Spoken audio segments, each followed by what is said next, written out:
ওয়াজ মাহফিল এটা এই মাটির কালচার, এই দেশের কালচার। এটা আরবে নাই, এটা অন্যান্য মুসলিম কান্ট্রিগুলোতেও নাই, এটা এই মাটির কালচার। এই ভারতবর্ষের, এই অঞ্চলের কালচার, বাংলাদেশ, ভারত, পাকিস্তান, এই অঞ্চলে মুসলমানদের কালচার হলো ওয়াজ মাহফিল। এই ওয়াজ মাহফিলের কালচারের বয়স কত? 20 বছর, শতাধিক বছর ধরে, শত শত বছর ধরে বরং এদেশে ওয়াজ মাহফিলের কালচারটা প্রতিষ্ঠিত আছে।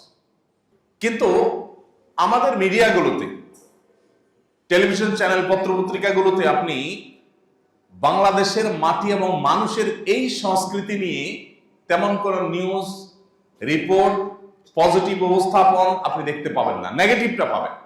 ওয়াজ মাহফিলে কোনো বক্তা ভুলভাল কিছু বলে ফেললে, উল্টাপাল্টা কোনো কিছু বলে ফেললে, কোনো ত্রুটি বিচ্যুতি করে ফেললে, হাসি উদ্রেককারী কোনো কাম